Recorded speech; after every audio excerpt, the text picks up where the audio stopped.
এবারে ব্রাহ্মণবাড়িয়ার ভোট কেন্দ্রগুলোতে ভোটের সবশেষ খবর জানাতে আমাদের সঙ্গে যুক্ত হবেন সহকর্মী তৌহিদুল তারেক।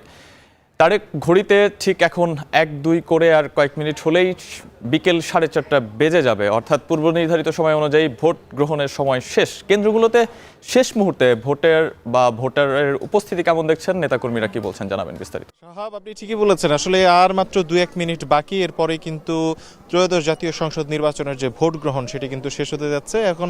এবং আমি কিন্তু এই মুহূর্তে উপস্থিত আছি ব্রাহ্মণবাড়িয়ার 2 আসনের আয়রল বিদ্যালয়ের সামনে। সেখানে সরাইলের একটি গ্রাম, সেখানে আমরা এসেছি। এই ভোট কেন্দ্রে কিন্তু ইতিমধ্যে আপনারা দেখতে পাচ্ছেন যে পেছনে কিন্তু ভোট গ্রহণ প্রায় শেষ হয়ে গেছে। এখানে ভোটার নেই বলে কিন্তু এখানে যে বাঁশ দিয়ে যে সিরিয়ালগুলো করা হয়েছিল সেগুলো কিন্তু তুলে নেওয়া হয়েছে। এবং একই সাথে আপনি দেখতে পাচ্ছেন যে এখানে যে এলাকাবাসী বা যে শিশুরা রয়েছেন তারা কিন্তু আসলে সারা দিনব্যাপী ভোট গ্রহণ উপলক্ষে বেশ উচ্ছ্বাসিত ছিলেন, গ্রামবাসী সহ, এবং তারা আসলে সেই জায়গা থেকে এখানে ভিড় করছেন।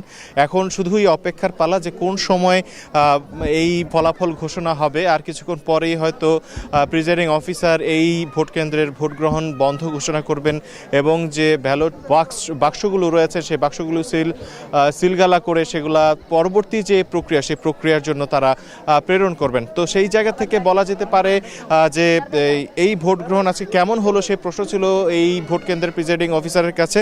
তিনি বললেন যে মোট যে ভোটার রয়েছেন এখানে প্রায় 2700-রও বেশি ভোটার ছিলেন, তার মধ্যে 1400-রও বেশি ভোটার এখানে ভোট প্রয়োগ করেছেন, বলা যেতে পারে 50%-রও বেশি।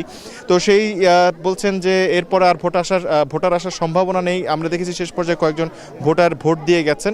এই আর কি ছিল আমার কাছে সব শেষ, এখন শুধুই ফলাফল পাওয়ার পালা আর কি। একেবারেই শেষ মুহূর্তে ভোট গ্রহণের খবর জানাতে আমাদের সঙ্গে যুক্ত ছিলেন তৌহিদুল তারেক।